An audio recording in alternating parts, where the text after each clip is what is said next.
اما بعد فاعوذ باللہ من الشیطان الرجیم بسم اللہ الرحمن الرحیم رب اشرح لی صدری ویسر لی امری واحلل عقدۃ من لسانی یفقہوا قولی رب زدنی علما رب ارحمہما کما ربیانی صغیرا رب انی لما انزلت علی من خیر فقیر رب یسر ولا تعسر وتمم بالخیر بک نستعین اللہم صل علی محمد وعلی آل محمد وبارک وسلم۔ جی ہم نے موقوف کیا تھا 153 آیت پہ، تو اس سے پہلے ہم نے یہ جانا تھا کہ حضرت موسیٰ کو اللہ جی نے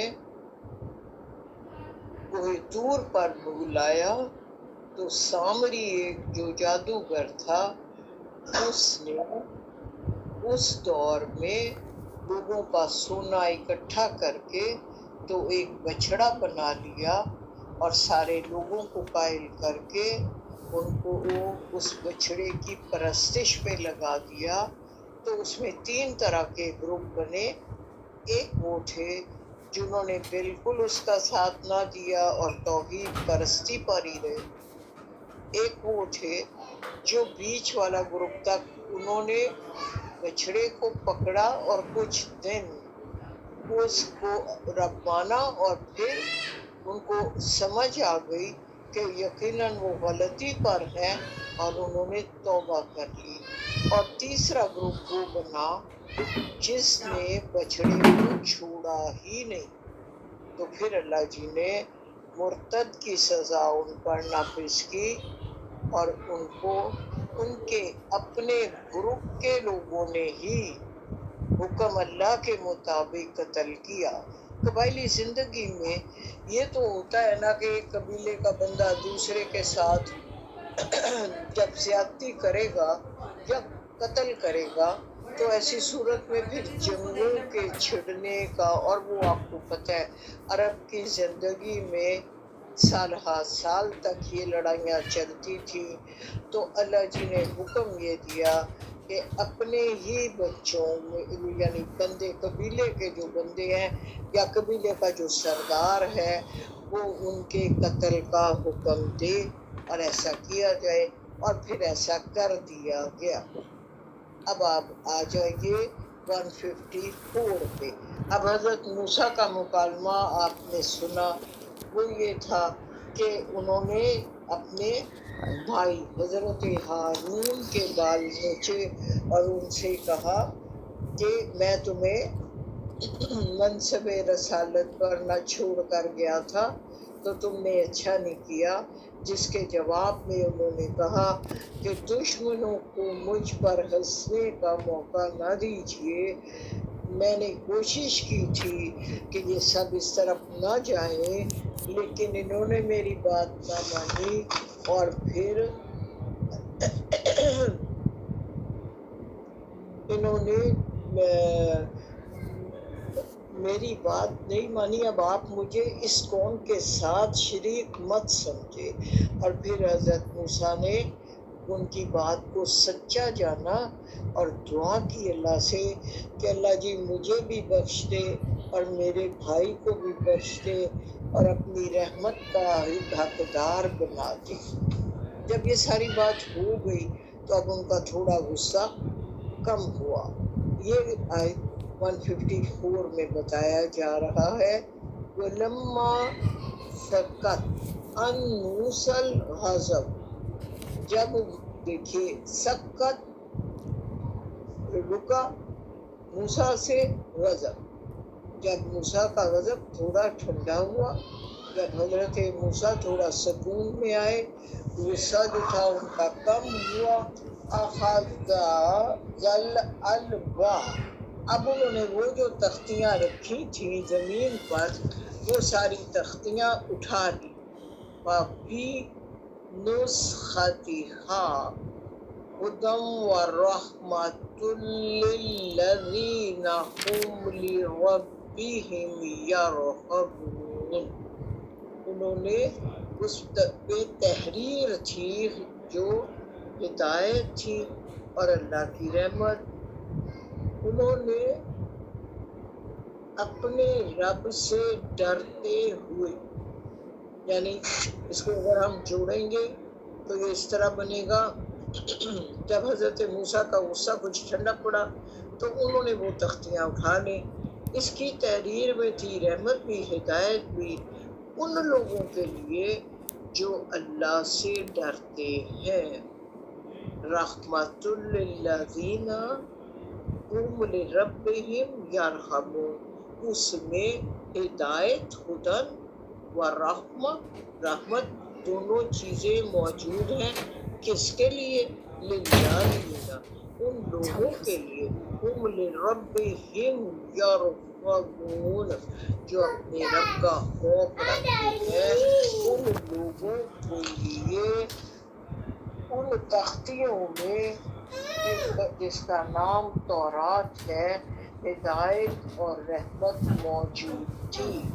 155 میں کہا وَاخْتَارَ مُوسَىٰ قَوْمَهُ، تو انتخاب کیا موسیٰ نے اپنی قوم سے 70 رجلاً مردوں کا، بِمِیقَاتِنَا ایک مقررہ وقت کے لیے، یعنی ایک جو وقت مقرر تھا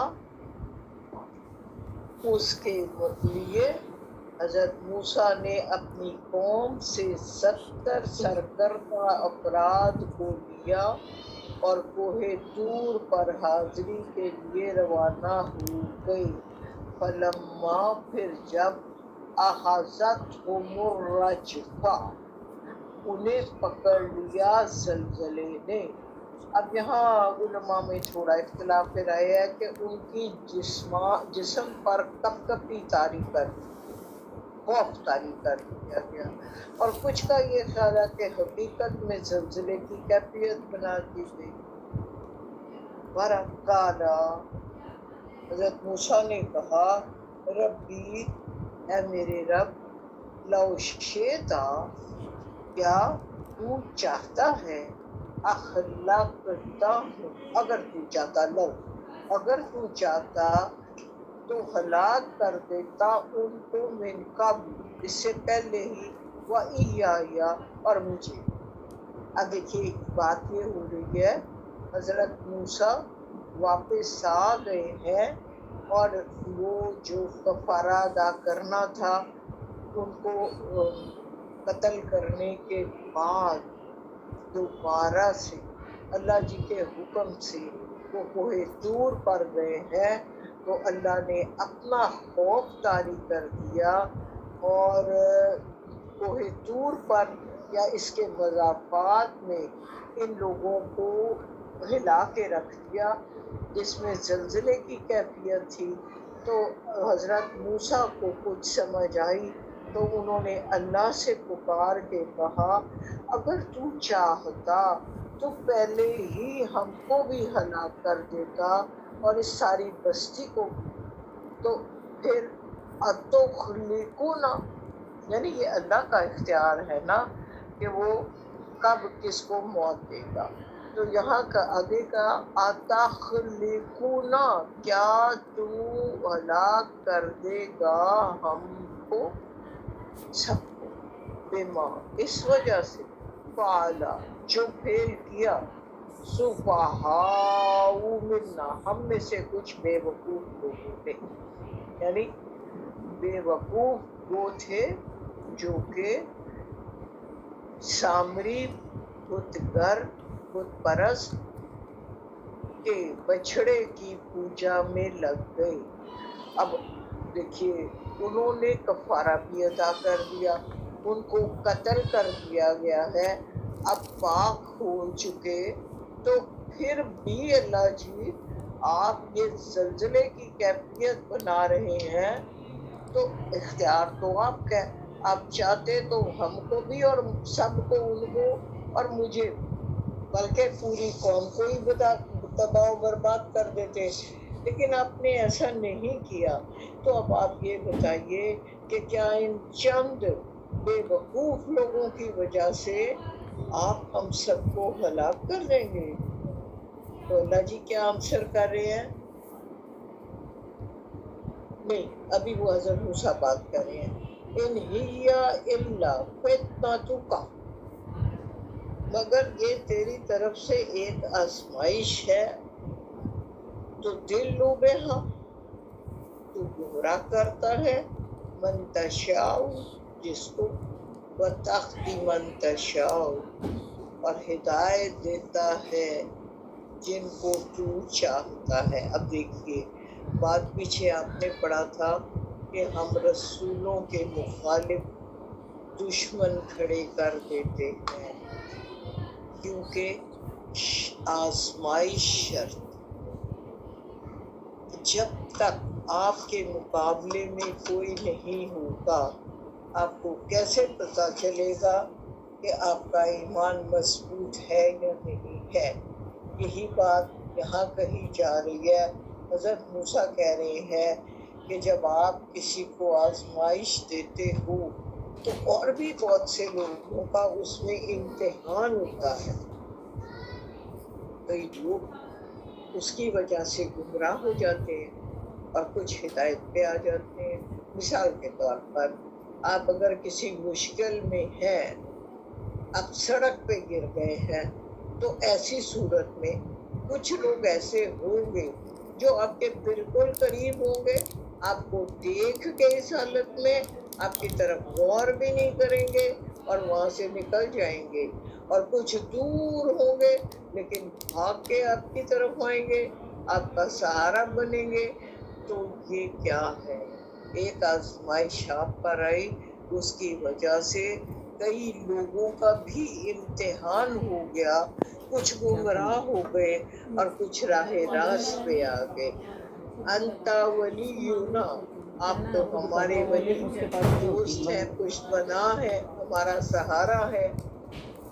فاغفر لنا، ہم کو بخش دیجئے، معاف کر دیجئے، وارحمنا، ہم پر رحم فرمائیے، وانت خیر الغافرین، آپ ہی تو سب سے بہتر مغفرت کرنے والے ہیں۔ ابھی دعا اس سلسلے کے دوران حضرت موسیٰ کر رہے ہیں کہ اللہ جی اگر مارنا ہے تو آپ نے پہلے ہی ہم ساری قوم کو مار سکتے تھے، اور اب یہ طہارت کے بعد ہم جب آپ کے پاس آ گئے ہیں تو مجھے بھی آپ مار سکتے ہیں، لیکن آپ اپنے ہمیں اگر اس آزمائش میں ڈالا ہے تو اس سے کئیوں کو ہدایت مل جاتی ہے اور کئی لوگ گمراہ ہو جاتے ہیں۔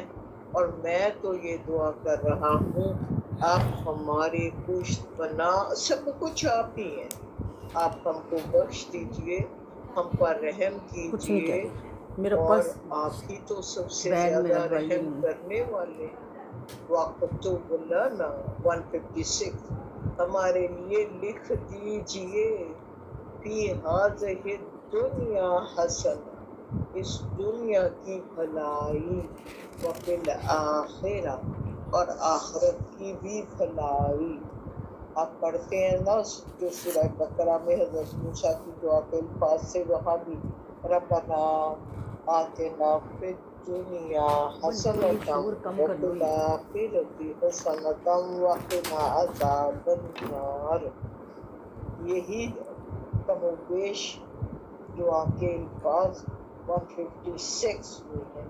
اِنَّا خُذْنَا إِلَيْكَ، ہم آتے ہیں تیری طرف، یعنی رجوع کرتے ہیں، ہم سے جو خطا ہو گئی اس کا اعتراف کرتے ہیں، آپ سے معافی چاہتے ہیں، یعنی تیرے آگے ہم درخواست لے کے پہنچ گئے ہیں کہ ہماری کوتاہی کو معاف کر دے۔ اللہ جی کہہ رہے ہیں عذابی میرا عذاب، اصیبو بھی من آشاء پہنچے گا، مبتلا کروں گا جس کو میں چاہوں گا عذاب میں، ورحمتی اور میری رحمت وسعت چھائی ہوئی ہے، وسعت میں ہے، کل شے ہر ایک شے پر، یعنی ایک رحمت عام ہے نا جو کہ ہر چیز پہ موجود ہے، اس کی ہر شے کا وجود اور بقا اللہ کی رحمت سے ہی ممکن ہے۔ اور یہ پوری کائنات کا تسلسل جو چل رہا ہے یہ اسی کی رحمت کی مرہون منت ہے، یہ ہے اس کی عام رحمت۔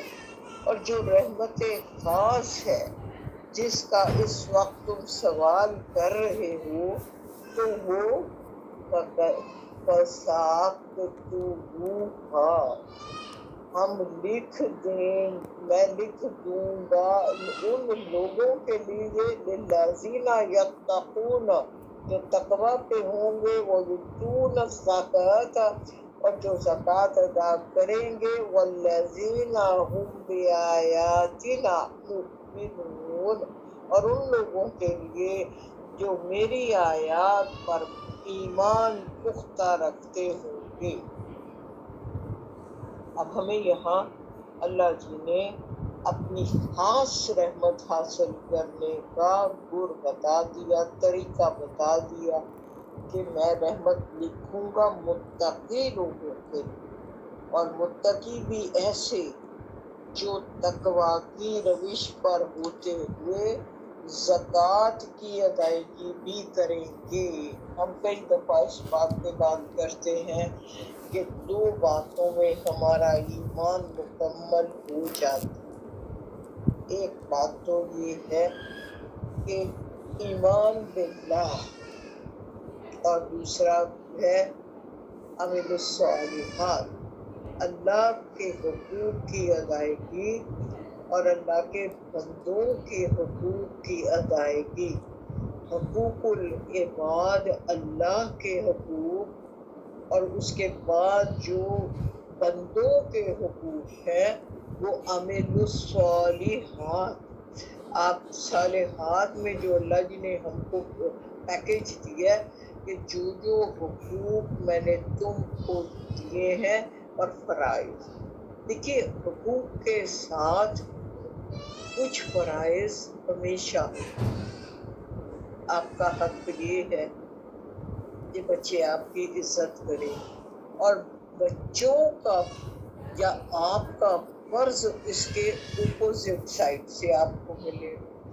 بچوں کا حق بھی یہ ہے کہ وہ آپ سے پیار کرے، فرض بچوں کا فرض یہ ہے کہ آپ سے پیار کریں گے یا آپ کی بات مانیں گے یا آپ جو کہیں گے وہ حکم کا اتباع کریں گے، اور یہ ان کا حق بھی ہے اللہ کی طرف سے۔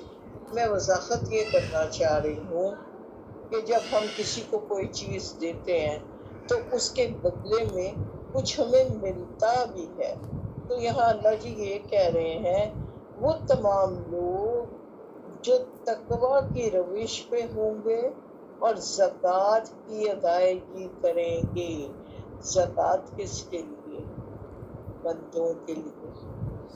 اور متقی ہونا اپنی ذات کو اللہ کا قرب عطا کرنا، تو اللہ جو ملے گا وہ متقیوں کو ملے گا، اور جو اللہ کے بندوں کے حقوق ادا کر رہے ہوں گے، زکوٰۃ پے کر رہے ہوں گے، ان کی مشکلات کو سمجھ رہے ہوں گے، ان کے لیے سافٹ کارنر رکھتے ہوں گے ان کو، اور جو میری آیات پر پختہ ایمان رکھتے ہوں گے۔ اب یہ جو آخری بات ہے نا میری آیات پر، یہ نبی صلی اللہ علیہ وآلہ وسلم کے لیے ہے کہ میں نے جو قرآن بھیجا ہے تو صاحب قرآن لے کر آئے ہیں،